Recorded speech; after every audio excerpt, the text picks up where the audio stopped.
Welcome my dear student and friends. फिर से आप लोगों को एक बार मैं स्वागत अभिनंदन करता हूं दोस्तों इस ऑनलाइन प्लेटफॉर्म पर। तो दोस्तों, इससे पहले कि हमारे 2 लेक्चर कंप्लीट हो चुके हैं जो कि बहुपद के टॉपिक के हैं, और आज जो तीसरा लेक्चर बनने जा रहा है, इससे पहले वाले लेक्चर में हमने चर्चा की थी 2 द्विघातीय बहुपद के जो शून्यक और गुणांकों में संबंध। जो मुख्य टॉपिक था पिछले लेक्चर में वो यही था, और आज हम जो बात करेंगे वो त्रिघातीय बहुपद के लिए जो शून्यक और गुणांकों में संबंध होता है उसके ऊपर हम चर्चा करेंगे। तो इसको शुरू करने से पहले वही प्यारी सी 2 पंक्तियों के साथ हम शुरू करते हैं रोजाना की तरह कि दोस्तों, जिद्दी बनना सीखो, क्योंकि कोई भी इंसान एक रात में सफल नहीं होता। यदि दोस्तों सफलता पानी है तो दिन रात मेहनत करनी होगी, और ये सोचें कि एक दिन में सारा कुछ कर लेंगे तो ये इम्पॉसिबल है दोस्तों। सफल होने के लिए कई साल कई वर्ष गुजर जाते हैं। यदि आपको सफलता पानी है तो अपनी जो दैनिक दिनचर्या है स्टडी के अनुसार वो उसे कंटिन्यू रखिए, टाइम टेबल के साथ चलिए दोस्तों। टाइम टेबल की मैं ये नहीं कह रहा कि आपको पढ़ना है जब पढ़ना ही नहीं, जब भी आपका मूड लगे तब पढ़िए, क्योंकि कुछ लोग बोलते हैं कि टाइम टेबल के साथ पढ़ो। टाइम टेबल से मतलब नहीं है, जब हमारा दिमाग बोले जब ही पढ़ना चाहिए, वरना किताब लेकर बैठने से कोई फ़ायदा नहीं होता। तो शुरू करते हैं आज का जो लेक्चर है, और इससे पहले मैं आपको बता देता हूँ कि अब ये हमारे यूट्यूब चैनल पर कक्षा 12th की जो मैथ सब्जेक्ट है वो भी स्टार्ट हो गई। आपके कोई रिलेशन या भाई बहन जो भी 12th में हों साइंस सब्जेक्ट्स के साथ जो मैथमेटिक्स से हैं वो हमारे चैनल को ज्वाइन कर सकते हैं। और आप भी यदि अभी तक सब्सक्राइब नहीं किया हो तो कृपया जो नीचे राइट रेड बटन दिया हुआ है उसे दबाकर सब्सक्राइब कर सकते हो दोस्तों। तो शुरू करते हैं जो त्रिघातीय बहुपद हो और उसके शून्यक और गुणांकों में क्या संबंध होता है। तो माना कि त्रिघातीय बहुपद है, मैंने माना ax³ + bx² + cx + d। इससे पहले हमने जो बात की थी वो की थी द्विघातीय बहुपद के लिए। क्या होता है ax² + bx + c, और यहाँ पर x के ऊपर 2 घात थी इसलिए इसमें 3 पद है, यानी कि जो पावर होती है उसमें 1 जोड़कर जो बहुपदों की संख्या हम बता सकते हैं। इसके इसी प्रकार यहाँ देखो ax³ x की पावर 3 है, 3 में 1 जोड़ो 4, यानी कि इसमें जो पद होंगे वो 4 टोटल पद होंगे। और इसी प्रकार आप गुणांक मैंने आपको बता दिया किस प्रकार पहचानते हैं। x³ का गुणांक है जो इससे गुणा में a, x² का गुणांक है b, x का गुणांक है c, और जो अचर पद है वो d है। a b c d यहाँ पर सभी अचर पद हैं जो कि बिलोंग्स टू r से, यानी कि जो a b c d है जो बिलोंग करते हैं आर से। बिलोंग करने का मतलब है कि जो सारे की सारे ABCD मतलब जो गुणांक आएंगे वो सारे रियल नंबर से आएंगे। रियल नंबर में क्या होता है, सारी पॉजिटिव और नेगेटिव वाली संख्याएं आती हैं। अब वही सिस्टम है जैसे हमने द्विघातीय बहुपद के लिए संबंध देखा था अल्फा बीटा में, कि क्या होता है संबंध कि अल्फा + बीटा बराबर होता था माइनस का b/a, और अल्फा और बीटा बराबर होता था c/a। तो इसी प्रकार से अब यहाँ पर जो 3 घात वाले पद उनमें क्या संबंध होता है तो वो मैं आपको बताता हूँ कि यहाँ पर ये योगफल और गुणनफल के रूप में यहाँ पर एक स्टेप और बढ़ जाएगी। और योगफल के रूप में देखा जाए तो तीनों शून्यकों का जो योग, क्योंकि पावर में 3 है, मैंने बताया था अधिकतम जितनी पावर होगी उतनी उसके शून्यक होंगे। यहाँ पर अधिकतम 3 पावर है x के ऊपर, यानी 4 के ऊपर 3 घात है, इसलिए इसके शून्यक बनेंगे वो 3 अधिकतम बनेंगे मैक्सिमम। और जो इनका योगफल होता है वो होता है माइनस का b/a के बराबर है। b क्या है यहाँ पर तो x² का गुणांक है, और a क्या है x³ का गुणांक है। इतना तो आप समझ सकते हैं, यहाँ साफ साफ दिख रहा है। और गुणांक क्या होते हैं वो आपको मैं बता चुका हूँ। और अब जो अगला पॉइंट आता है ये तो योगफल के रूप में, इस प्रकार से हमें जाँच करनी है वही पिछली वाली स्टेप की तरह। योगफल गुणनफल के रूप में अब इनको क्या करना है, 2 के जोड़े लेने हैं। तो पहले मैंने लिए, अब ये 3 है अपने पास, अल्फा बीटा और गामा, इसे गामा बोलते हैं। ये अल्फा ये बीटा ये गामा है। तो पहले मैंने 2 के जोड़े लिए, अल्फा और बीटा को मल्टीप्लाई किया प्लस कर दिया, अब बीच में बीटा और गामा को मल्टीप्लाई किया, इनको लिख दिया। अब जो ये दोनों होगा ये दोनों होगा, अब ये दोनों और मल्टीप्लाई करेंगे तो अल्फा और गामा। अब जो इनका संबंध ये बराबर होता है c/a के। c क्या है x का गुणांक है, और ये क्या है वही x³ का गुणांक, यानी बटे में तो सभी जगह a आएगा, बस ऊपर जो है चेंज होंगे, पहले b आएगा फिर c आएगा फिर d आएगा। इस प्रकार से हम याद कर सकते हैं कि पहले ऊपर लिखना है b फिर c और d। तो यहाँ पर माइनस नहीं लगाना, इन दोनों में जो माइनस आगे आएगा। अब इनको गुणनफल के रूप में लिखते हैं तो अल्फा बीटा गामा यानी तीनों को मल्टीप्लाई यानी तीनों शून्य को यदि गुणा किया जाए तो वो बराबर होता है माइनस के d/a के। डी क्या है? अचर पद, तो इनके ये इक्वल होता है। इस प्रकार से अब एग्जाम्पल देखेंगे जब और क्लियर हो जाएगा।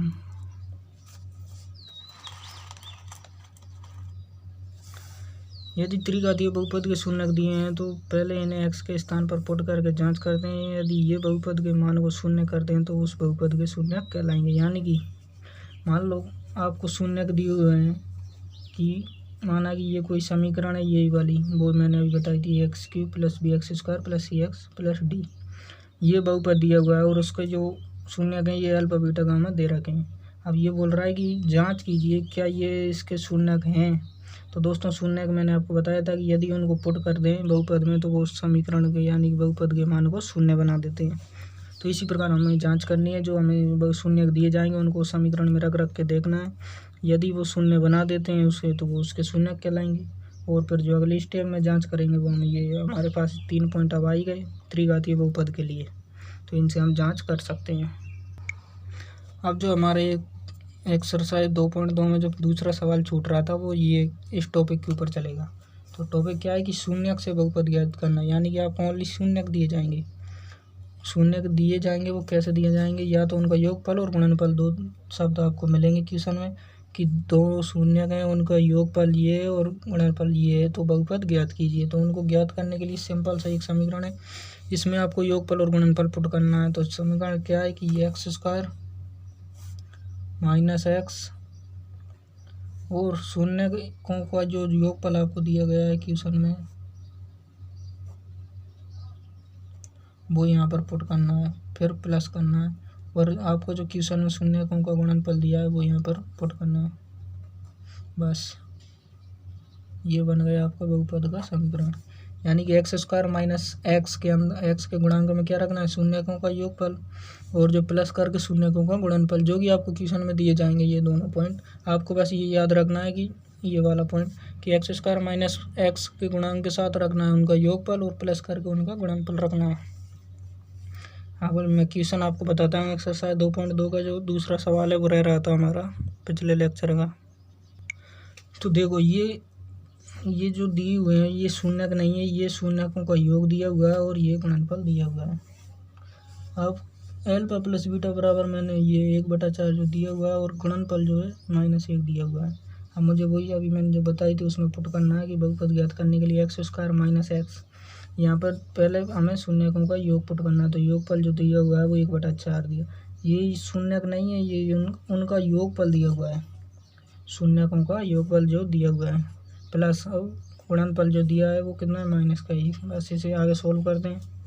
x² - x 1/4 से मल्टीप्लाई करूँगा तो x/4 बनेगा। अब प्लस और माइनस खुल के जो माइनस बन जाएगा 1। अब मैंने इनका एलसीएम लिया 4 को इसमें भाग लगाया, 1 का 4 में 4 बार, 4 को इससे मल्टीप्लाई किया 4x²। एलसीएम लेना तो आता होगा आपको। तो अब 4 है, 4 में 4 का 1 बार, 1 को x को मल्टीप्लाई किया तो x माइनस इसके बटे में 1 ही है, 1 का भाग 4 में 4 बार, 4 को 1 से मल्टीप्लाई किया 4।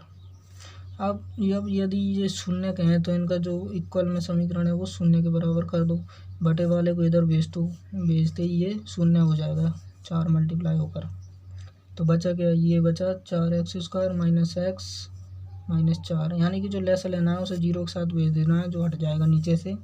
आपके पास सिंपल सी जो समीकरण निकल कर आएगी वो आएगी 4x² - x -4। दोबारा समझ लो जो मैंने बताया था, x² - x इसमें आता है शून्यकों का योगफल जो दिया जाएगा, प्लस करके शून्यकों का गुणनफल जो आपके क्वेश्चन में दिया जाएगा वो पुट करना है यहाँ पर। बस फिर आगे यदि बटे में संख्या है तो उनका एलसीएम वगैरह लेकर सिंपल सी फॉर्म बनानी है आपको समीकरण की।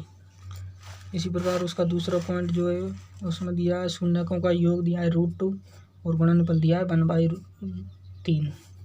तो योगफल दिया है √2 और गुणनफल दिया है 1/3, क्योंकि ये दो शून्यक मैंने माने, इनका जो योगफल दिया है ये गुणनफल ये है।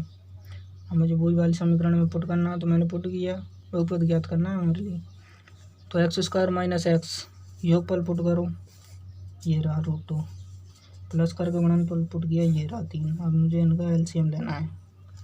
क्योंकि ये बटे वाला जो सिस्टम है ये हटाना है, ये सही मतलब देखने में ये सही नहीं दिख रहा है, इसलिए मैं अपनी मर्ज़ी से इसे सिंपल बना रहा हूँ। मैंने लेसन लिया 3 लेसन हुआ इस पूरी समीकरण का, तो 3 को इससे मल्टीप्लाई 3x² माइनस यहाँ भी बटे में 1 था इसलिए 3 इससे गुणा हुआ 3√2x प्लस 3 का 3 में एक बार 1 को 1 से मल्टीप्लाई किया 1। मैंने कहा था बटे वाले को इधर भेज दो 0 के, तो वो चला जाएगा। बचा क्या 3x² माइनस 3√2x प्लस 1। इस प्रकार से हम बहुपद ज्ञात करते हैं। तो आगे आपको जो और सवाल दिए हैं उनको कर करके देखना है, तभी समझ सकते हो उनको।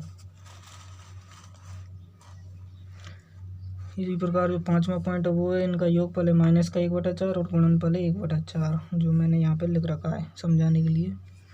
मैंने यहाँ पे डायरेक्ट पुट किया है, योगफल ये रख दिया, गुणनफल ये रख दिया। प्लस करना है यहाँ पर और माइनस रखना है यहाँ पर, ये याद रखना है, मतलब ध्यान रखना कि यहाँ माइनस आता है यहाँ प्लस आता है। अब वही ये अंदर माइनस से बाहर निकलेगा तो प्लस बना देगा, बाकी भी प्लस यही सही। मैंने 4 लेसे लिए, 4 को इससे मल्टीप्लाई कर लेसे लेगा 4x² बनेगा, 4 का 4 1x प्लस 4 का 4 में एक बार, तो 1 को मल्टीप्लाई किया 1। वही करना है, 0 को इधर भेज देना है बटे वाली संख्या को। सिंपल से जो बचेगा वो बचेगा 4x² प्लस x प्लस 1। ये जो आएगा वो बहुपद हमारे पास निकल कर आया। अब जो टॉपिक आएगा मतलब अगला जो पॉइंट है स्टार पॉइंट, वो है बहुपदों के लिए विभाजन एल्गोरिथम। हमने टॉपिक यानी कि एक्सरसाइज 1 में देखा था कि जो एल्गोरिथम प्रमेय होती है वो होती है भाज्य बराबर भाजक इंटू भागफल प्लस शेषफल। तो अब वहाँ तो हमने सिंपल संख्याओं में भाग देना सीखा था, यहाँ हम बहुपदों में जो बहुपद का जो भाग दिए जाएगा वो सीखेंगे किस प्रकार से देते हैं। तो इसके लिए ये 3 पॉइंट हैं। ये पॉइंटों को तो याद करने की ज़रूरत नहीं है, पर ये समझाने के लिए मैंने यहाँ पे लिखा है। लेकिन अब जब भाग देंगे तो अपने आप समझ जाएंगे करना क्या है। पॉइंटों को पढ़ लेते हैं एक बार। भाज्य के उच्चतम घात वाले पद को भाजक के उच्चतम घात वाले पद से भाग दे, और जो भागफल आएगा वो पहला पद प्राप्त होगा, यानी भागफल का जो पहला पद है वो प्राप्त हो जाएगा भाज्य।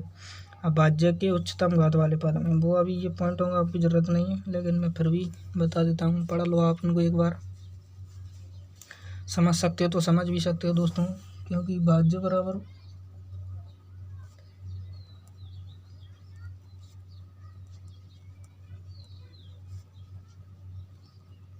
ये होती है एल्गोरिथम प्रमेय।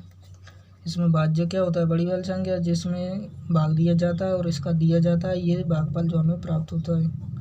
तो यही करना है, यहाँ पर ये पॉइंट लिखे हुए हैं। दूसरा पद ज्ञात करने के लिए पुनः भाग देते हैं, वो प्रोसेस मैं आप बताता हूँ एग्जाम्पल से ही आपको समझ में आएगा। मुझे दिया है ये बहुपद की 2x² प्लस 3x प्लस 1 को भाग देना है x प्लस 2 से। तो मैंने लिख लिया कि देना है वही भाग, भाज्य को यहाँ लिखा, भाजक को यहाँ लिख दिया, ठीक है। अब भाग देना है, तो भाग किस प्रकार देना है कि सबसे बड़ी जो पावर है उसको इस प्रकार आगे लिखा जाएगा। यहाँ भी यदि इसके ऊपर x² और होता तो x² यहाँ पे लिखा जाए, यानी कि आगे से घटता हुआ क्रम जो पावर में जमाना है आपको। अब यहाँ पे देखो, यहाँ से लेना है आपको पहला पद 2x², अब यहाँ से उठाना है पहला पद और इसका लगाना है इसमें भाग। एक x कट गया, 2x बार भाग गया, ये जितनी बार भाग गया उसको यहाँ पे लिख दो। अब ये भागफल है, इसको वापस इससे मल्टीप्लाई करके यहाँ पे लिखो। तो 2x है, 2x को इससे मल्टीप्लाई करेंगे 2x² हो गया वापस, और इससे करेंगे तो 2 दूनी 4x होगा। वापस समझो, यहाँ से बड़ी पावर हमें उठानी है भाजक की, और उसमें इस बड़ी पावर का इसका जितनी भी पावर है वह सबसे बड़ी उसका भाग लगाते हैं। जो भागफल आता है उसे यहाँ लिखते हैं और भागफल को वापस मल्टीप्लाई करेंगे भाजक से मल्टीप्लाई करके वापस उसे यहाँ लिख देते हैं और इसे में से इसको घटाते हैं। अब घटाओ चिन्ह चेंज करो, जो यहाँ पर चिन्ह दिए हुए उसका अपोजिट करो। ये यहाँ पे प्लस है तो मैंने माइनस। अब इनका कोई मान नहीं रहा, यानी हमें यूज करना है वो ये वाला चिन्ह हमें यूज करना है। तो मैंने देखा ये से हमें 2x² ये कट गए, क्योंकि ये प्लस का ये माइनस का कट गए। 3x प्लस के 4x माइनस के, ये वाला चिन्ह लेना है। अब चिन्ह हमेशा बदलना है, ये याद रखना। माइनस के 4x है, 3x गए तो कितना बचेगा माइनस का x। अब जो शेष फल बचा उसे यहाँ पर, मतलब शेष नहीं, जो बाकी का बचा है उसे उतार लो। अब पुनः इसमें इसका भाग लगा, शेष फल आया है, अब भाग तो देंगे ना -x से। आगे वाला लेना है जो x की पावर है उसको साथ में लेना है। अब भाग लगाओ, किसका देना है, वही एक्स का देना है। कितनी बार जाएगा, एक्स से एक्स -1 बार गया भाग, -1 को यहाँ पे लेगा, वही वापस इसको इससे मल्टीप्लाई करेंगे, भाग पर आया ना, अब ये वाला आया, अभी तो इसी को भाग गुणा करना है इसके साथ गुणा किया तो एक्स को मैं गुणा करूँगा -1 से, तो -x, फिर प्लस के 2 से -1 गुणा हुआ तो -2, ये लिख दिया। अब वही क्या करना है, चिन्ह पलटना है, ये माइनस का है तो प्लस का यूज करना है, माइनस का है तो प्लस का यूज करना है। अब इन चिन्हों को भूल जाओ, हमें काम है इन वाले चिन्हों से, चिन्ह पलटना है। अब इसमें इसको जोड़ेंगे, यानी -x और ये +x कट गए दोनों, +1 और +2 बचे 3 हो गए। अब हमें भाग नहीं देना है, जब तक जो चर पद है उसकी पावर जो है इससे छोटी ना हो जाए तब तक भाग देते हैं। और अब यहाँ पर कोई चर है ही नहीं तो हम भाग देना बंद कर देंगे। तो इस प्रकार से भाग दिया जाता है। एक और एग्जांपल लेकर हम दोबारा से देखते हैं इसको बड़ी प्रोसेस के साथ। ये सवाल ऐसे हैं जो आपको बार बार करने पर याद होंगे, यानी कि आपका जो है समझ में आएंगे। आप यदि खुद ना करोगे, केवल वीडियो देखने से समझ नहीं आएंगे दोस्तों। 3x³ + x² + 2x + 5 को मुझे भाग देना है 2x² + x² + 1 से। जिसमें देना है यहाँ लेगा, जिसका देना है यहाँ लेगा, वही इसमें से बड़ी पावर उठानी है x वाली, तो मैंने वो ये 3x³ सबसे बड़ी पावर उठाई। यहाँ से फिर लेनी है मुझे बड़ी पावर चिन्ह के साथ, बटे में लगा दो x², इसको भाग लगाओ, इसमें कितनी बार गया 3x बार, क्योंकि x² से एक x कट गया, x² कट गया और जो बचेगा वो एक x बचेगा, और 3 तो यही सही, 3x बार कट गया। 3x को यहाँ लिख दो, अब 3x को वापस इससे मल्टीप्लाई करो, 3x को मल्टीप्लाई करेंगे वही 3x³ प्लस इससे मल्टीप्लाई किया 3 दूनी 6x², क्योंकि x और x भी तो मल्टीप्लाई होंगे ना, तो x² बनेगा, प्लस 1 है, +1 को मल्टीप्लाई करेंगे 3x से, ये बनेगा। अब वही चिन्ह पलटना है, सारे प्लस के हैं ये, तो माइनस कर दो, समझदार हो आप इतना तो। अब ये सेम संख्या है तो ये कट गई, फिर आते हैं यहाँ पर, ये प्लस का x², ये माइनस का 6x², माइनस के 6 में से प्लस का 1 गया तो माइनस के 5 बचे x² से, मतलब ये तो रहेगा। अब -3x है और ये प्लस का 2x है, तो 3 में से 2 गए तो 1 x बचेगा माइनस का, और जो प्लस है वो वापस हम यहाँ पर उतार दे। अब फिर भाग देंगे, क्योंकि यहाँ पर x² है, यहाँ भी x² है, अभी तो और भाग जाएगा, तो फिर से मैंने लिखा 5x² माइनस का। अब x² का फिर भाग देना है, तो x² से x² कट गया, -5 बार गया, -5 को मैंने यहाँ पे लिख दिया। अब वही भाग पर आया 5 माइनस का, इसको गुणा करना है वापस इसी से, तो -5x², -5 को फिर इससे करेंगे तो -10x, फिर -5 को 1 से करेंगे तो -5 ओनली। अब क्या करना है, वही प्रोसेस, चिन्ह बदलना है, चिन्ह बदलेंगे तो ये माइनस का है तो प्लस कर दिया, माइनस का प्लस कर दिया, माइनस का प्लस कर दिया। अब इन चिन्हों को भूल जाओ, हमें इनसे मतलब है। अब जोड़ो और घटाओ, ये प्लस का है, ये माइनस का 5x² कट गए दोनों, ये माइनस का x है, ये प्लस का 10x है, तो प्लस वाले में से माइनस के गया तो प्लस के 9x बचे। और ये माइनस का नहीं, प्लस का 5 है और ये भी प्लस का 5 है, जुड़कर 10x हुआ है। अब जो x है और ये x² है, ये इसकी पावर बड़ी है, इसकी पावर छोटी है, तो अब भाग देना जो है बंद हो जाएगा। तो ये आएगा जो हमारा शेषफल है, ये आया भागफल, और ये भाज्य भाजक है सही। अब ये हमने जो भाग दिया वो सही है या गलत है, तो इसकी जांच करते हैं वही एल्गोरिथम पर में लगाकर, इसलिए इस प्रोसेस को समझाया गया। अब मैंने भाजक लिया, ये भाजक है, भागफल आया 3x - 5 प्लस शेषफल जो बचा 9x + 10, इसको इससे मल्टीप्लाई किया, एक एक के साथ मल्टीप्लाई करना है, यानी पहले 3x से मैं इस सारी संख्या को गुणा करूँगा। गुणा करना तो आपको आता है, 3x को x² से गुणा करेंगे तो 3x, x² है और x है तो पावर जुड़ेगी 3 हो गई, 3 पावर, प्लस इससे गुणा किया, 3 दूनी 6 x², 1x और 1x² हो गए, प्लस इससे गुणा किया 1 से तो 3x। अब इसका नंबर है, इससे तो कर दिए तीनों को, अब -5 से वापस तीनों को करो तो -5x² -5 को 2 से मल्टीप्लाई -10x, फिर -5 को प्लस के 1 से गुणा करेंगे प्लस के 5, और जो साथ में 9x + 10 है ही सही। अब जो समान पावर है और समान बेस वाले हैं उनको जोड़ देते हैं और घटा देते हैं। 3x³ और कोई यही नहीं तो यही रहेगा।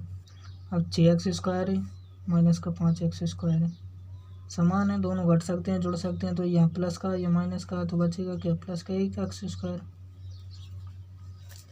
अब जो 3x प्लस का है यहाँ पर माइनस का 10x है, तो बचा कितना, माइनस का 7x, और यहाँ पर 9x है तो -7x प्लस का 9x, बचा क्या 2x प्लस का ये बचा, और जो प्लस का 10 है और ये माइनस का 5 है, घटाने पर प्लस का 5 आएगा। तो ये हमने देखा कि वापस से ये हमें भाज्य प्राप्त हुआ, जो कि समीकरण बराबर चल रही थी, भाज्य भाज्य भाज्य है, तो हमें भाज्य प्राप्त करना था, जो कि ये सेम अभी इसका ही तो हमने भाग दिया था, ये देखो वही संख्या हमें प्राप्त हो गई। तो इसलिए जो हमने भाग दिया वो अभी बिल्कुल करेक्ट है, यानी कि जो भागफल हमारा आया वो सही है बिल्कुल। इस प्रकार से हम जांच कर सकते हैं दोस्तों। यह था भाग की प्रोसेस, जो आपको खुद को करके देखने होंगे। मैंने आपको बता दिया है किस प्रकार से करना है, भाग देना है, यहाँ पर लिखना है भागफल, वापस मल्टीप्लाई करना है, यहाँ लिखकर चिन्ह बदल के घटाना है, और वही प्रोसेस समान चलेगी, जब तक चलेगी जब तक जो भाजक की पावर है उससे छोटा जो शेषफल प्राप्त न हो जाए। तो बने रहने के लिए दोस्तों धन्यवाद। आज के लिए इतना ही काफ़ी है, लेक्चर खूब बड़ा हो चुका है। अगले लेक्चर में हम जो शेष बचा है उसे देखेंगे। धन्यवाद।